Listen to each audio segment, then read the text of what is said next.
ng Distrito 2 kung sino ang ano. Sino ba sa'yo?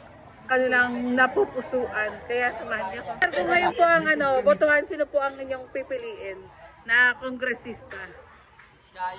Ayan, Congresswoman Mitch Cayon. Salamat, sir. Kuya, ano po, sir? Ayan, Congresswoman Mitch. Hindi pa natin natatanong si sir, pero ano na talaga, Congresswoman na siya sabi ni sir. Salamat, sir. Sino po ang gusto niyo maging kongresista niyo? Ayan, Congresswoman Mitch Cayon si nanay. Kayo po? Ayan, Congresswoman Mitch Cayon din po. Salamat po. Thank you po. Kasi yung anak ko may cancer.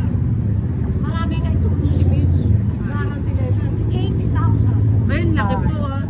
Kasi kada chemo niya, 3,000 ng 3,000. Eh, nasa 16 chemo na siya. Ang bait pala talaga ni Congresswoman, no, Nay? Talagang tumutulong. Taga dito lang po pala si Congresswoman. Ano masasabi niyo kay Congresswoman? Ano mo pasasalamat niyo po?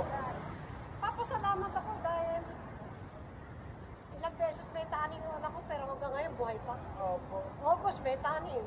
Tapos noong October may taning. Eh ngayon, matatapos na February. Pero malakas, Nay. Malakas. Malakas pa rin yan. Salamat kay Congresswoman Mitch Cayon. Salamat, Nanay. Tanong ko lang po ngayon kung botohan po. Sino po ang ano nyo? Si Mitch Cayon. Ayan, Congress. Hindi ko pa napapakita masyado kay ma'am. May dumadaan.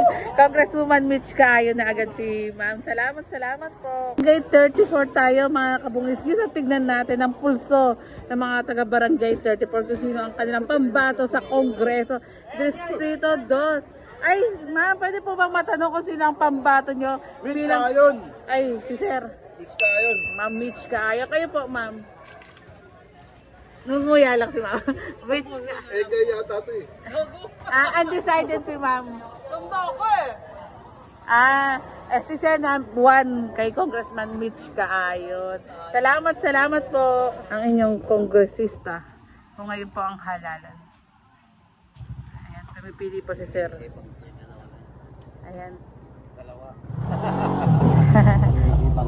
Hindi pa, wala pa undecided. Wala pa kayo napupusuan. Kasi pag bumili, pati yung sarap ng bahay lahat na kami. Lahat na. Si tatay ang head. Okay, ikaw yung head tayo, no? Pagpupulungan mo yan. At pagpupulungan Wala sa... pang lamang tayo, sino sa dalawa? Kami, 10 kami mutantes. 10. Ay, wala pang lamang tayo. 4 na estudyante. Pero sa tingin mo, sino Wala magaling pang lamang. tay? Halos parehas na. Same talaga si tatay. Salamat po. Tayo. Sino ang kongresista nyo?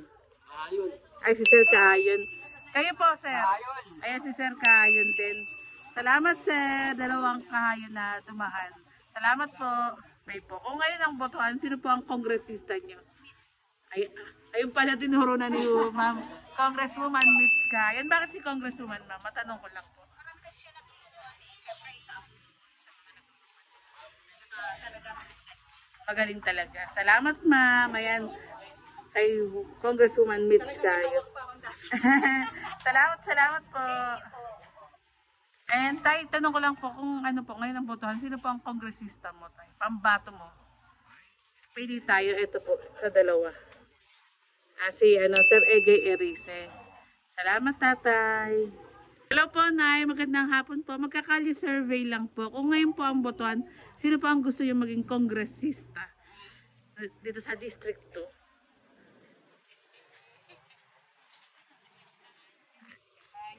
Ayan si Nanay Mitch Cayon. Si Nanay Mitch. Kayo po, sir.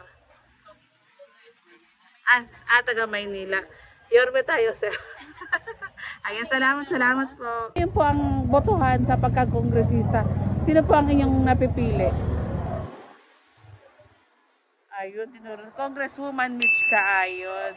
Bakit, ma'am? Matanong ko lang naman po.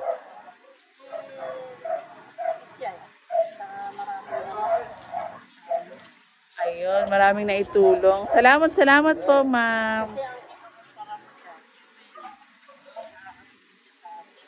Opo.